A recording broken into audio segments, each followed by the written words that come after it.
In this series of short videos, we will be introducing you to the Military Aviation Preservation Society, or MAPS, Air Museum, and some of the aircraft and displays that are located at our facility in Greene, Ohio.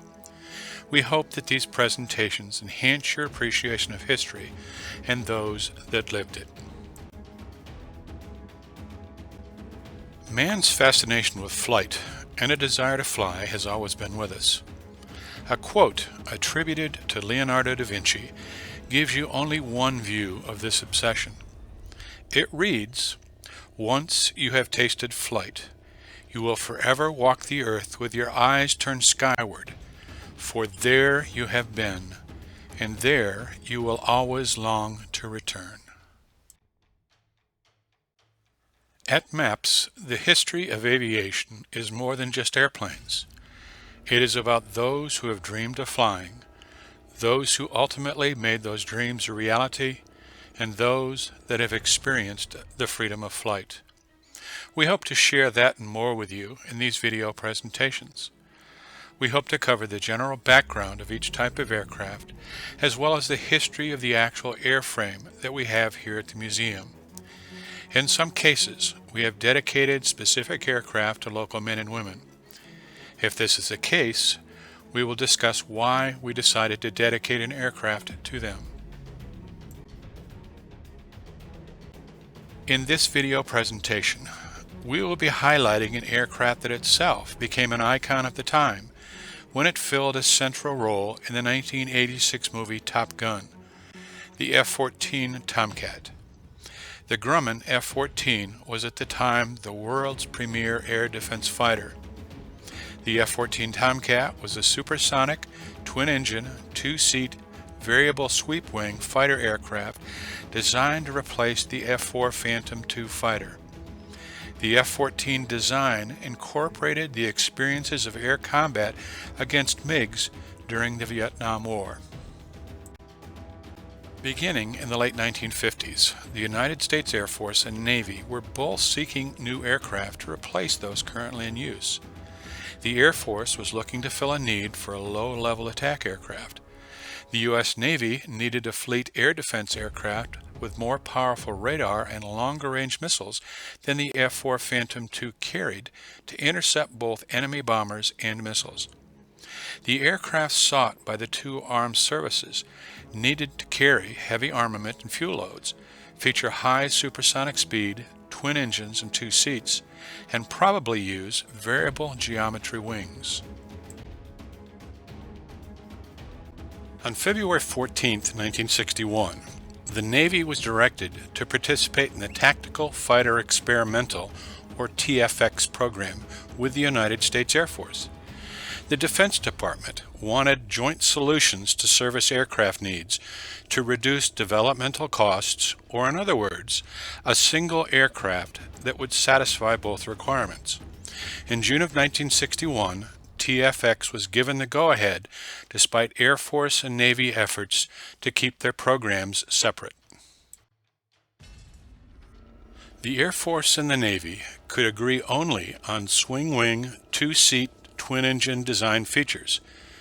The Air Force wanted a tandem-seat aircraft for low-level penetration ground attack, while the Navy wanted a shorter high-altitude interceptor with side-by-side seating to allow the pilot and radar operator to share the radar display.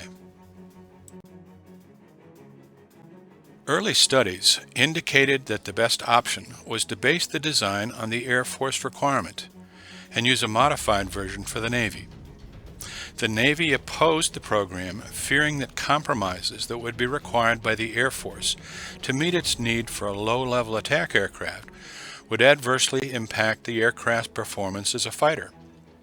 Proposals were received from Boeing, General Dynamics, Lockheed, McDonnell, North American, and Republic, with the Boeing Model 818 and General Dynamics proposals selected to submit enhanced designs. The winning proposal later became the General Dynamics F-111 Aardvark. Weight and performance issues plagued the U.S. Navy F-111B variant for TFX and could not be resolved to the Navy's satisfaction. Vice Admiral Thomas F. Connolly, Deputy Chief of Naval Operations for Air Warfare, flew the developmental F-111A variant on a flight and discovered that it had difficulty going supersonic and had poor carrier landing characteristics. He later testified before Congress about his concerns, and in May of 1968, Congress stopped funding for the F-111B, allowing the Navy to pursue an aircraft tailored to its own requirements. The F-111 manufacturer, General Dynamics, had partnered with Grumman on the Navy F-111B. With the F-111B program now in distress, Grumman began studying improvements and alternatives. In 1966, the Navy awarded Grumman a contract to begin studying advanced fighter designs. Grumman narrowed down these concepts to its Model 303 design. Grumman continued work on its 303 design and offered it to the Navy in 1967, but continued to refine the design into 1968. The Grumman proposal led to an additional fighter study by the Navy called VFAX, or Naval Fighter Attack Experimental. The Navy studied the need for an additional fighter that was more agile than the F-4 Phantom for air combat and ground attack roles. VFAX actually resulted in two specifications for two U.S. naval fighter projects. The first was for a low-cost, lightweight complement for the F-111B, which would replace the F-4 Phantom II for air superiority, escort, and ground attack missions in the early 1960s. This role was dropped in favor of the VFX program, or Naval Fighter Experimental Aircraft, which emerged as the F-14 Tomcat. While the F-14 had been developed as a lightweight alternative to the F-111B, the F-14 was still the heaviest and most expensive fighter of its time. The second specification evolved when it was found to be too costly to replace all existing Navy fighter and attack aircraft at the same time. The Navy was invited to take part in the Air Force Lightweight Fighter Program. Bids were received from Boeing, General Dynamics, Lockheed, Northrop, and Vought. It resulted in the development of the General Dynamics YF-16 and Northrop YF-17. The YF-16 was adopted by the Air Force as the F-16 Fighting Falcon. The Navy, however, was skeptical that an aircraft with one engine and narrow landing gear could be easily or economically adapted to carrier service, and contracted with McDonnell Douglas to develop a new airframe from the design and principles of the YF-17. The U.S. Navy adopted a modified version of the YF-17 as the McDonnell Douglas FA-18 Hornet. Upon winning the contract for the F-14, Grumman greatly expanded its Calverton, New York facility on Long Island for evaluating the aircraft. The Grumman facility at nearby Bethpage, New York, was directly involved in F-14 manufacturing and home to its engineers. The airframes were partially assembled in Bethpage and then shipped to Calverton for final assembly. Much of the testing took place over Long Island Sound. The F-14 first flew on December 21, 1970, just 22 months after Grumman was awarded the contract. A total of 712 F-14s were built from 1969 to 1991. As designed, the Tomcat was a two-seat, twin-engine fighter with twin tails and variable geometry wings. It was designed to improve on the F-4 Phantom's air combat performance in most respects. The F-14's fuselage and wings allowed it to climb faster than the F-4. The twin-tail layout helps it maneuver at high angles of attack while reducing the height of the aircraft to fit within the limited roof clearance of hangars aboard aircraft carriers. Its general arrangement consists of a long central nacelle containing the large nose radar and two crew positions extending well forward and above the widely spaced engines. The engines are parallel to the central structure that flattens toward the tail. The nose of the aircraft is large because it carries not only the two-person crew, but also a large number of avionics systems, including the search and tracking radar, as well as fire control, radar warning, electronic countermeasures, and navigation systems. The F-14 has a two-seat cockpit with a bubble canopy that affords all-round visibility. The cockpit has two seats arranged in tandem, with a pilot in front and the Radar Intercept Officer, or RIO, in the rear seat. They have a 360-degree view and a canopy that is also fitted with 4 mirrors, one for the RIO and the others for the pilot. Only the pilot has flight controls. No dual control version was ever made for the F-14. The fuselage consists of a large flat area called the pancake between the engine nacelles, and by itself provides more than half of the F-14's aerodynamic lifting surface. Fuel, electronics, flight controls, and the wing sweep mechanism are all housed in the fuselage pancake. The twin engines are housed in nacelles below and slightly to the rear, with the fuselage smoothly blending into the shape of the exhaust nozzles. This produces a wide tunnel between the nacelles, which causes some drag but adds considerable lift and pitching ability. The resultant tunnel provides a space to carry Phoenix or Sparrow missiles, assorted bombs, or the Tactical Airborne Reconnaissance Pod, and increases fuel capacity and room for equipment. 2 under-engine nacelle-mounted points are provided for external fuel tanks carrying an additional 4,000 pounds of fuel. 2 rectangular air intakes are located under the wings. Both air intakes have movable ramps and bleed doors that are operated by an air data computer to enable enough air to enter while keeping shock waves away from the engine. The 2 exhausts also feature variable nozzles with moving pedals that open or close depending on engine state.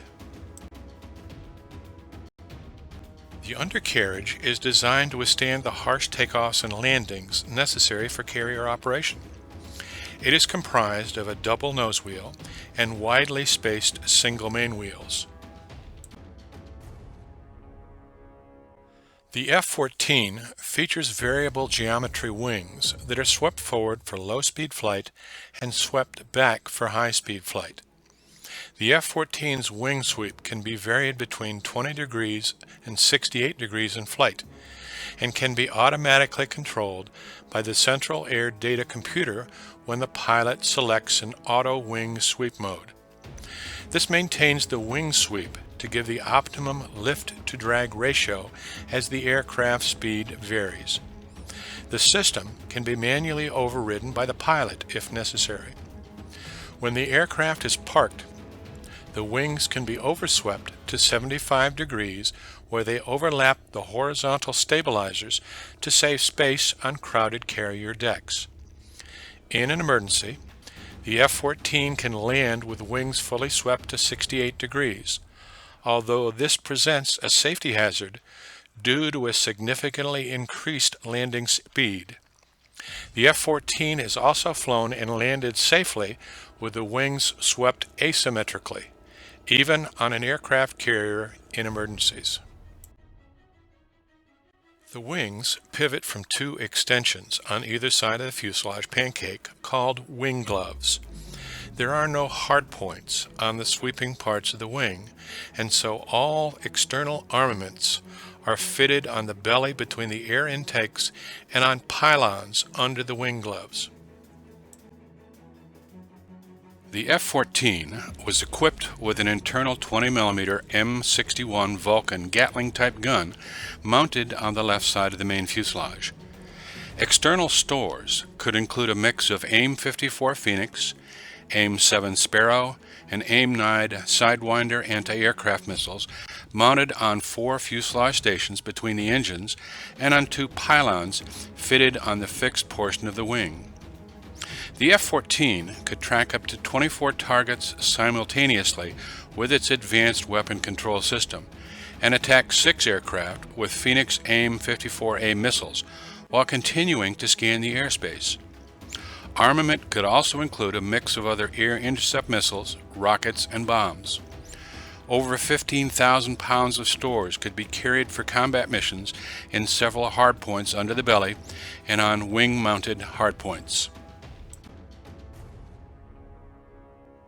The F-14A was the basic platform of the F-14 series. It first flew on December 21, 1970. The first 12 F-14As were prototype versions, sometimes called the YF-14A. The original design airframe life for the F-14 was 6,000 hours, but it was later extended to 7,200 hours.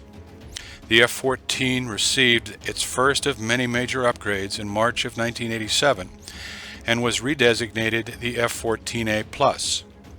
The F-14A Plus upgrade included an improved engine and state-of-the-art radar homing and warning systems. On May 1, 1991, the F-14A Plus was redesignated the F-14B. The U.S. Navy received a total of 478 F-14A aircraft. The Navy intended to retire the F-14A by 2003 or 2004. The F-14B went into production in 1987. The F-14B was either a remanufactured F-14A or a new production aircraft. Both were equipped with improved, more powerful engines. 67 F-14Bs were upgraded to extend the F-14's fatigue life to 7,500 hours, improve offensive and defensive capabilities, as well as improved cockpit displays and mission computers. The modified F-14B aircraft, referred to as the F-14B upgrade, were completed by 2001. The F-14B arrived in time to participate in Operation Desert Storm. The Navy intended to retire the F-14B force by 2007. The F-14C was to have been a projected variant of this initial F-14B with advanced multi-mission avionics, but never went into production. The final variant of the F-14 was the F-14D Super Tomcat. The F-14D, which first flew in 1988, was delivered in February of 1990. The F-14D was either a remanufactured F-14A or a new production aircraft. A total of 37 new aircraft were constructed, and 18 F-14As were upgraded to D variants designated the F-14DR for rebuild. The F-14D provided controls and displays that increased aircrew effectiveness through automation and simplicity. The Navy intended to retire the F-14D force by 2008. The F-14 was first deployed on September 22, 1974, aboard USS Enterprise, with Navy fighter squadrons VF-1 and VF-2 as part of Carrier Air Wing 14, and participated in the American withdrawal from Saigon. VF-1 and VF-2 were the first squadrons to transition to the F-14, receiving the aircraft on July 1, 1973, replacing the McDonnell Douglas F-4 Phantom II. At that point, the F-14 served as the U.S. Navy's primary maritime air superiority fighter, fleet defense interceptor, and tactical reconnaissance platform. Its first sustained combat use was as a photo reconnaissance platform. The Tomcat was selected to inherit the reconnaissance mission upon the departure of the RA-5C Vigilante and RF-8G Crusaders from the fleet. With the retirement of the last Crusaders in 1982, F-14s became the U.S. Navy's primary tactical reconnaissance system. One of the two Tomcat squadrons per air wing were designated for the reconnaissance role and received 3 aircraft carrying the Tactical Airborne Reconnaissance Pod, or TARPS, system. The F-14 had its first engagement in U.S. Navy service on August 19, 1981, over the Gulf of Sidra in what was known as the Gulf of Sidra Incident. In that engagement, 2 F-14s from VF-41 were engaged by 2 Libyan Su-22 aircraft. The F-14s evaded the short-range heat-seeking missiles and returned fire, downing both Libyan aircraft. U.S. Navy F-14s once again were pitted against Libyan aircraft on January 4, 1989, when 2 F-14s from VF-32 shot down 2 Libyan MiG-23 aircraft, again over the Gulf of Sidra, in a second Gulf of Sidra incident. In the early 1980s, the U.S. Navy found itself flying regular daily combat missions over Lebanon to photograph activity in the Bekaa Valley. At the time, the Tomcat had been thought too large and vulnerable to be used over land, but the need for imagery was so great that Tomcat air crews developed high-speed, medium-altitude tactics to deal with considerable AAA and SA-7 SAM threats in the area. The first exposure of a Navy Tomcat to an SA-2 missile was over Somalia in April of 1983. A local anti-aircraft battery was not informed of 2 Tomcats scheduled for a reconnaissance mission in preparation for an international military exercise. An SA-2 was fired at the second Tomcat that was conducting a mapping profile mission. The Tomcat air crews spotted the missile launch and dove, thereby evading it without damage. F-14s provided air cover for the joint strike on Libyan terrorist targets in 1986. The upgraded F-14A Plus version was now widespread throughout the fleet and was more than a match for enemy fighters in close-in air combat. In the early 1980s, the U.S. Navy moved to the policy that reserve units would have the same equipment as frontline units. 4 Naval Air Reserve units transitioned to the F-14: VF-201, VF-202, VF-301, and VF-302. VF-202 was disestablished on December 31, 1994, and VF-201 transitioned to the McDonnell Douglas FA-18A Hornet in January of 1999 and became VFA-201. VF-301 was disestablished on September 11, 1994, the same date as sister squadron VF-302. Due to post-Cold War budget cuts, the Navy opted to sacrifice reserve F-14 squadrons to keep regular Navy F-14 squadrons operating. The participation of the F-14 in the 1991 Operation Desert Storm consisted of combat air patrols over the Red Sea and the Persian Gulf, and overland missions consisting of strike escort and reconnaissance. Until the waning days of Desert Storm, in-country air superiority was tasked to the Air Force's F-15 Eagles.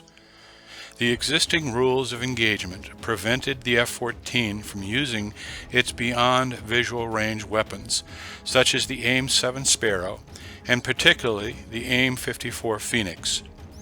Iraqi fighters routinely retreated as soon as the Tomcats detected them with their radars.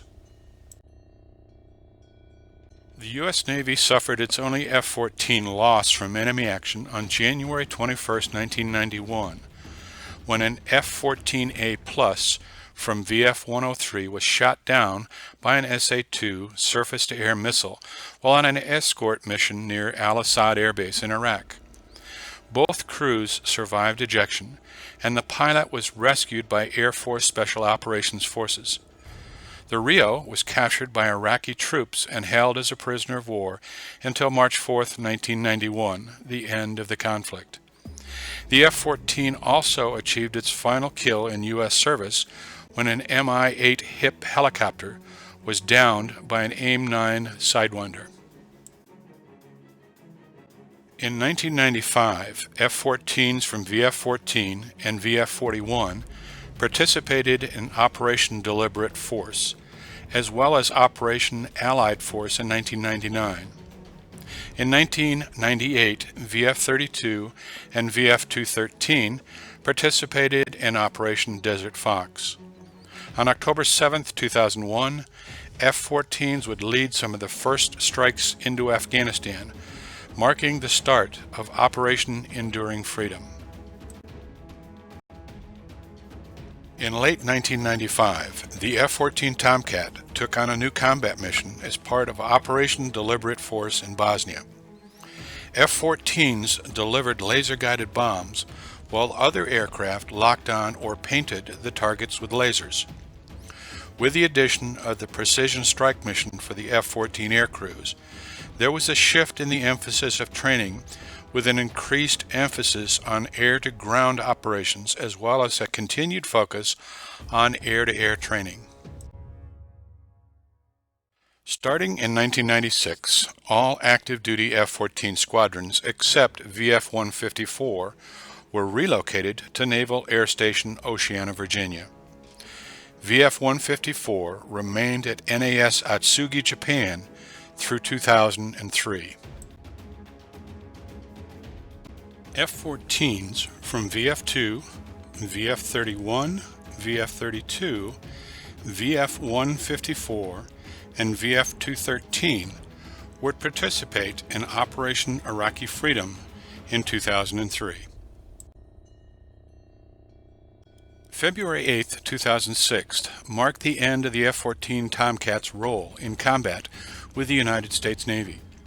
On that date, F-14D, Bureau number 161159 from VF-213, made the last F-14 combat trap aboard the aircraft carrier USS Theodore Roosevelt.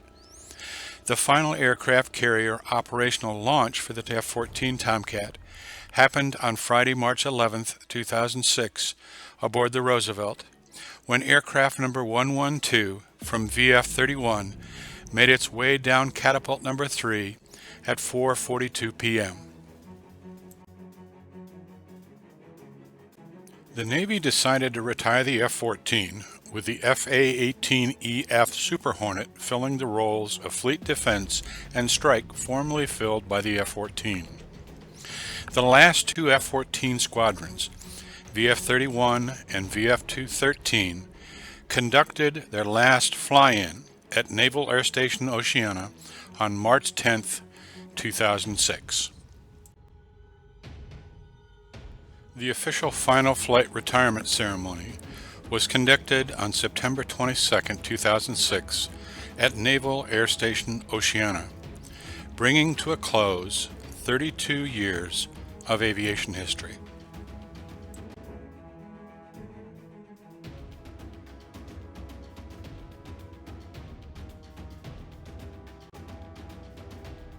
The remaining intact F-14 aircraft in the U.S. were flown to and stored at the 309th Aerospace Maintenance and Regeneration Group at Davis-Monthan Air Force Base in Arizona. In 2007, the U.S. Navy announced plans to shred the remaining F-14s to prevent any components from being acquired by Iran, to whom the United States had sold 80 Tomcats in 1976. The airframe that is on display at the MAPS Air Museum is a Grumman F-14B Tomcat. In developing the histories of the aircraft located at the MAPS Air Museum, all available resources are researched and compiled. While most of the source materials are in agreement, some of the information obtained from various sources is inconsistent with the majority of the other data. If this is the case, the information that is presented represents the facts as presented by official sources whenever possible. The F-14 Tomcat on display at the Maps Air Museum was manufactured by Grumman Aviation Corporation, Bethpage, New York in January of 1986 as an F-14A with shop number 540. It was delivered to the United States Navy on July 1, 1986 with bureau number 162694. The aircraft was initially assigned to VF-32 as Aircraft AC-201. VF-32 was home-based at NAS Oceana. During assignment to this squadron, 162694 was deployed to the Mediterranean Sea 4 times aboard the aircraft carrier USS John F. Kennedy with Carrier Air Wing 3. The first deployment was from August 18, 1986 to March 3, 1987. The second cruise started on August 2, 1988 and ran to February 1, 1989. After a short return to NAS Oceana, the aircraft was deployed again on the USS Kennedy to the Mediterranean and the Red Sea in support of Operation Desert Shield, Desert Storm. This deployment ran from August 15, 1990 to March 28, 1991. A final Kennedy deployment to the Mediterranean Sea occurred from October 7, 1992 to April 7, 1993 and supported Operation Provide Promise. In May of 1994, VF-32 and Carrier Air Wing 3 embarked aboard USS Dwight D. Eisenhower for a short 4-week deployment to the Caribbean Sea. Starting on September 14, 1994, a small detachment of F-14s from VF-32, including 162694, provided crucial photography and air support for Operation Uphold Democracy in Haiti. On January 11, 1995, the F-14 was flown to the Grumman facility at St. Augustine, Florida, for upgrades and conversion to an F-14B. After conversion, it returned to active service on December 21, 1995, and was assigned to VF-103 at NAS Oceana, Virginia. That assignment only lasted until August 7, 1996. On August 8, 1996, 162694 was assigned to VF-102, also located at NAS Oceana, as Aircraft AB-112. On October 3, 1997, VF-102 was deployed with Carrier Air Wing 1 aboard the carrier USS George Washington. The deployment was to the Mediterranean Sea as part of Exercise Bright Star 97 and to the Arabian Gulf in support of Operation Southern Watch. The cruise ended on April 3, 1998.